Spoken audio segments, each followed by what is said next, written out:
राख कभी सिर्फ राख नहीं होती।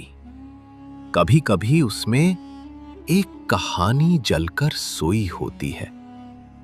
एक ऐसी कहानी जो मौत से लौट कर आई थी। एक बार उज्जैनी की रातें अजीब तरह से सिहरने लगी। चांद हर रात लाल रंग में डूबा रहता और हवा में चिता की राख की गंध खुल जाती। लोग कहते थे राजा विक्रमादित्य कुछ खोज रहे हैं, कुछ ऐसा जो केवल मृत्यु लोक में ही मिलता है।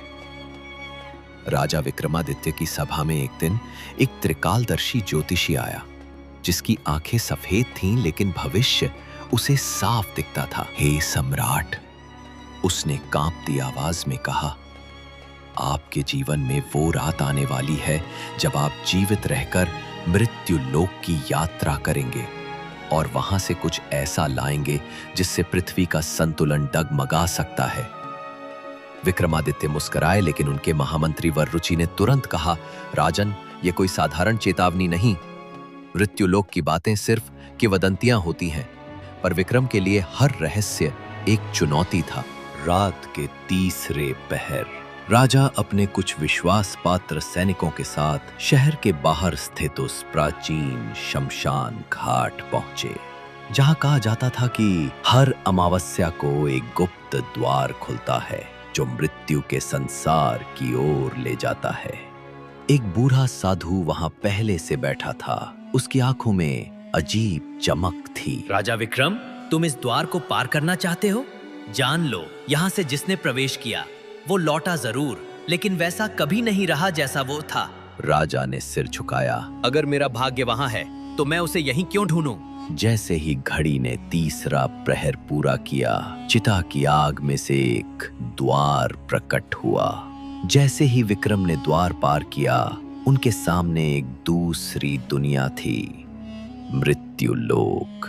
ये कोई नरक जैसा भयावह स्थान नहीं था, बल्कि एक शांत लेकिन अजीब दुनिया, जहां पेड़ उल्टे उगे थे, नदियां ऊपर की ओर बहती थीं और समय उल्टा चलता था।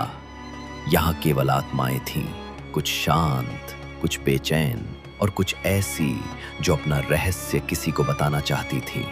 विक्रम की मुलाकात एक स्त्री आत्मा से हुई जिसका नाम था मालिनी।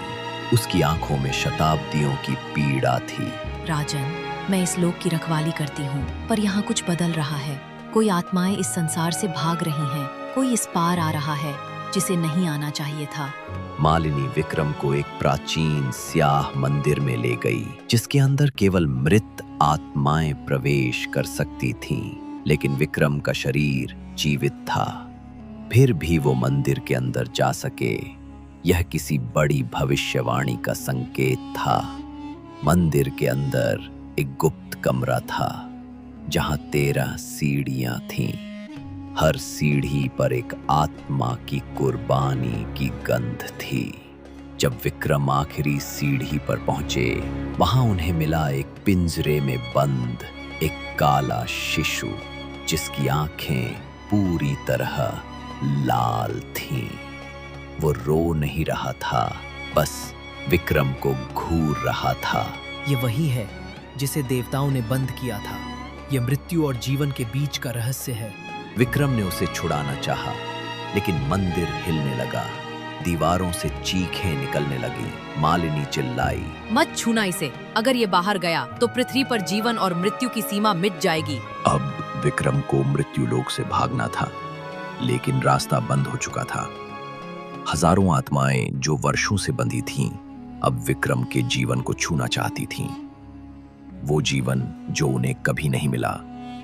विक्रम ने तलवार खींच ली, पर वहां तलवारें काम नहीं करती थीं। यहां केवल मनोबल और संकल्प ही रक्षा करते थे।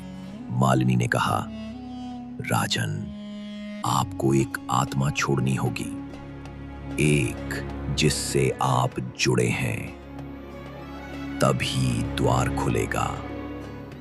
विक्रम ने अपनी छाया की ओर देखा और उसे महसूस हुआ मालिनी कोई और नहीं, उनकी पूर्व जन्म की रानी थी, जिसने उनकी रक्षा में प्राण त्याग दिए थे। वो मुस्कुराई, मुझे मुक्त कर दो।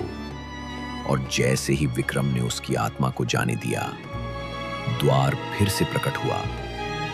जब विक्रम लौटे तो उज्जैनी में 5 दिन बीत चुके थे, पर उन्हें लगा जैसे उन्होंने 5 साल वहां बिताए। लोग उन्हें देखकर कांप उठे। उनका चेहरा वैसा नहीं था। उनकी आंखों में कुछ ऐसा था जो मृत्युलोक से आया था। उनके साथ कुछ और भी आया था। वह काला शिशु अब मानव रूप में था और विक्रम के सिंहासन के नीचे छिपा बैठा था। वह बच्चा बोलता नहीं था, पर हर रात उसके आसपास राख उड़ती थी और मंदिरों की घंटियां बिना छुए बजने लगती थीं। विक्रमादित्य अब जान चुके थे, मृत्यु अंत नहीं, एक रहस्य है जिसे हर कोई नहीं समझ सकता। लेकिन एक रात वह बच्चा बोल पड़ा, पिता, अगला द्वार कब खुलेगा? राजा विक्रम लौट आए थे, पर अब उनके जीवन में जो आने वाला था वह मृत्यु से भी बड़ा था। अगर ये रहस्यमयी कहानी आपको पसंद आई हो तो हमें एक लाइक जरूर दें और ऐसी ही और अद्भुत कहानियां सुनने के लिए चैनल को सब्सक्राइब करना ना भूलें। आपकी राय हमारे लिए अनमोल है। कमेंट्स में जरूर बताएं कि आपको कहानी कैसी लगी।